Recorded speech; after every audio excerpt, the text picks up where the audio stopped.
Bienvenue sur ma chaîne pour cette nouvelle vidéo dédiée à l'assurance vie. On entend souvent dire que c'est le placement préféré des Français, et en effet le cumul de tous les encours de toutes les assurances vie de France s'élève aujourd'hui à plus de 1900 milliards d'euros. Par contre, ce qui est dommage avec ce produit, c'est que trop peu de personnes ignorent encore ce qu'est une assurance vie. Bien souvent, elle est confondue avec une assurance décès, alors que ces deux contrats ne répondent pas aux mêmes objectifs. Qu'est-ce qu'une assurance vie ? L'assurance vie, c'est un moyen de faire fructifier ton épargne. C'est un contrat que tu peux souscrire uniquement auprès d'une compagnie d'assurance. Du coup, si tu passes par un banquier ou un conseiller en gestion de patrimoine, ils ne seront que des intermédiaires dans la transaction et devront forcément passer par un assureur partenaire. Tu peux avoir autant d'assurance vie que tu veux, chez des assureurs différents ou non, et contrairement à d'autres niches fiscales, dont on a déjà eu l'occasion de parler, ici il n'y a pas de plafond pour les versements. Tu peux déposer dessus autant d'argent que tu le souhaites. Par contre, sache que les sommes que tu places sur une assurance vie sont garanties uniquement jusqu'à 70 000 € par assureur en cas de faillite. Donc si tu souhaites faire des dépôts bien supérieurs à ce montant, il pourrait être judicieux de répartir ça sur plusieurs assurances vie chez différents assureurs. D'autre part, sache que l'assurance vie est un contrat qui n'a pas de durée limitée dans le temps. Tu peux donc la clôturer à tout moment. Si tu ne fais rien, elle s'arrêtera automatiquement le jour de ton décès.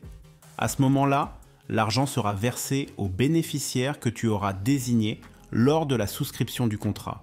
Et si jamais tu changes d'avis ou que tu te fâches avec la personne en question, tu peux aussi changer de bénéficiaire à tout moment. Pour info, il faut également bien comprendre que le bénéficiaire n'est pas forcément un membre de ta famille.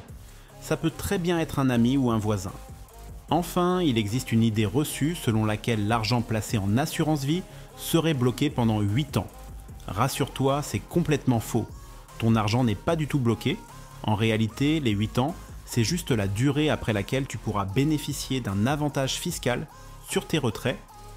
En fait, tu peux à tout moment retirer une partie de l'argent déposé sur ton assurance vie en effectuant ce qu'on appelle un rachat. Bien souvent, entre le moment où on fait sa demande de rachat et le moment où l'argent est viré sur notre compte, il faut compter 1 à 2 semaines. Les différents types de contrats en assurance vie. En France, il existe 2 types de contrats d'assurance vie. Tout d'abord, le contrat monosupport qui repose uniquement sur un fonds en euros. Les fonds en euros sont des supports sécurisés et garantis en capital. Les intérêts sont versés chaque année et s'ajoutent progressivement à ton épargne, garantissant sécurité et stabilité, mais avec des rendements modestes. Ces dernières années, le rendement du fonds en euros est à peine supérieur à l'inflation, voire même inférieur pour certains.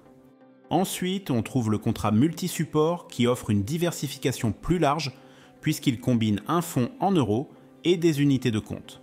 Le terme unité de compte est employé dans le cadre de l'assurance vie pour désigner tous les supports d'investissement, à l'exception du fonds en euros. Le choix en matière d'unité de compte est incroyablement vaste et pour s'y retrouver, il est impératif d'être bien informé ou de bénéficier d'un bon accompagnement, surtout lorsqu'il s'agit de définir ce qui est le plus adapté à ton profil et à tes objectifs financiers. Pour simplifier, tu as plusieurs possibilités d'investissement. Tout d'abord, tu peux te tourner vers des valeurs boursières traditionnelles comme des actions, des obligations ou des ETF. Ensuite, il existe les produits structurés, qui sont des instruments financiers complexes conçus par des institutions financières. Je ne vais pas m'attarder dessus aujourd'hui, mais si tu souhaites une vidéo sur le sujet, dis-le moi en commentaire. Enfin, il est aussi possible d'inclure une partie dédiée à l'immobilier dans ton assurance vie grâce à ce qu'on appelle l'immobilier pierre-papier. Dans ce cas, au lieu de posséder directement des biens immobiliers à ton nom, tu détiens des parts dans des sociétés qui gèrent d'importants parcs immobiliers, comprenant souvent des dizaines, voire des centaines de biens. En retour, tu reçois des loyers. Le produit le plus connu dans ce domaine est la société civile de placement immobilier.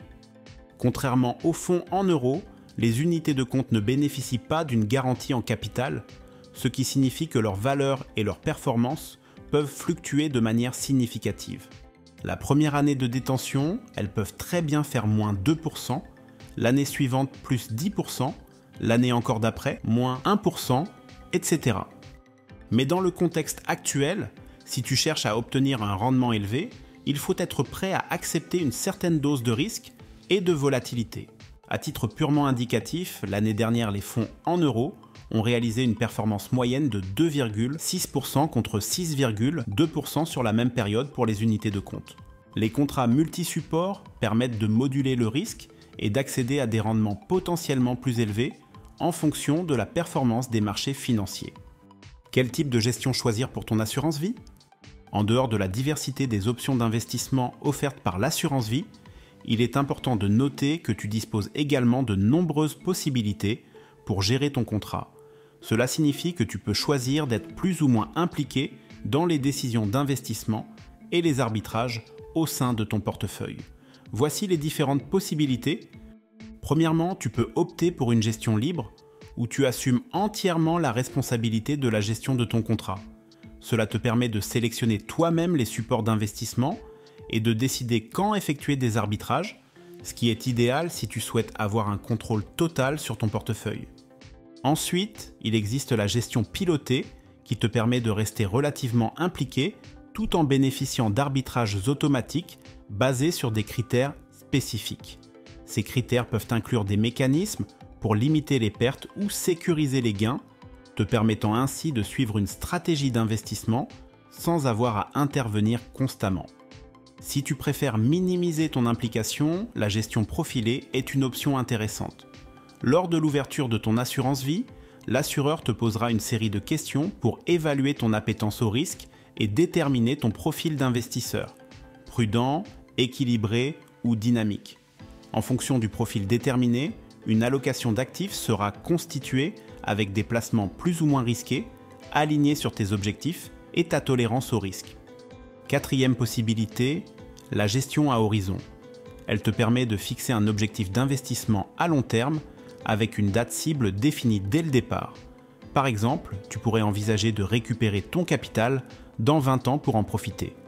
Au début, l'assureur investira dans des actifs très dynamiques et potentiellement risqués, offrant ainsi un fort potentiel de rendement. Au fur et à mesure que l'échéance approchera, les investissements se feront dans des placements de plus en plus sécurisés, de manière à ce que l'enveloppe soit largement positive lorsque tu récupéreras les fonds.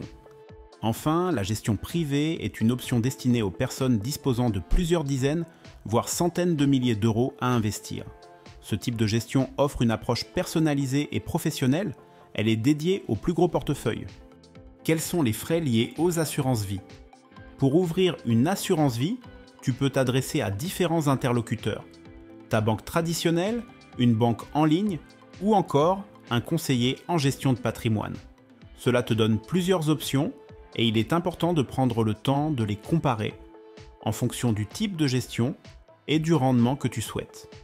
Cependant, il y a un élément auquel tu dois prêter une attention particulière car il peut sérieusement affecter ton rendement, les frais. Il existe 3 types de frais liés à l'assurance vie qui peuvent varier de manière significative selon l'établissement.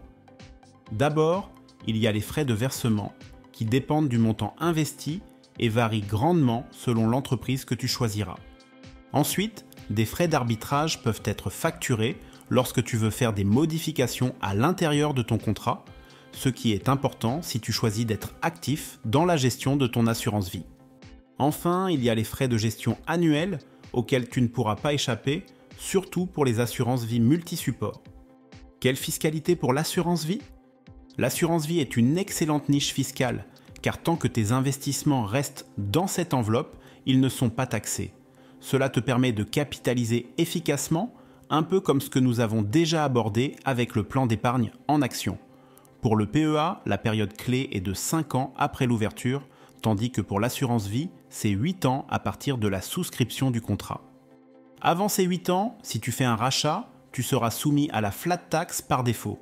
Lorsqu'on effectue un rachat, il est toujours considéré qu'une partie correspond au capital investi, c'est-à-dire ton apport, et une autre partie au gain. Seule cette partie des gains est imposée à 30%. Passé les 8 ans, tu bénéficieras d'une fiscalité allégée. Le taux d'imposition sera légèrement réduit jusqu'à un certain plafond de versement et tu auras également droit à un abattement annuel sur les gains de 4 600 € pour une personne seule ou de 9 200 € pour un couple. Mais fais attention, cet abattement ne s'applique qu'à la partie du prélèvement forfaitaire de l'impôt sur le revenu et non aux prélèvements sociaux qui eux resteront toujours à payer. Voilà pour ce qui est de la fiscalité de l'assurance vie. Pour cette partie, j'ai tenté de te résumer au mieux les choses, mais il faut savoir qu'en réalité, ce point est beaucoup plus complexe que ce qu'on vient de voir à l'instant. Si tu souhaites tout comprendre en détail, je t'invite à mettre la vidéo en pause et je vais t'afficher à l'écran un tableau plus précis. Pour terminer cette vidéo, je vais te donner mon point de vue sur l'assurance vie. Pour obtenir des rendements intéressants, il est crucial d'accepter une certaine part de risque. En effet, comme je l'ai déjà évoqué, il n'est plus viable de se reposer uniquement sur les fonds en euros qui offrent désormais des rendements très faibles. Cela signifie qu'il est nécessaire de diversifier ses placements en optant pour une assurance vie multi-support. Voilà, c'est tout pour aujourd'hui. J'espère que tu as aimé cette vidéo. Si c'est le cas, n'hésite pas à mettre un pouce bleu et à t'abonner à ma chaîne. Ça me permet d'améliorer mon référencement sur YouTube. À bientôt!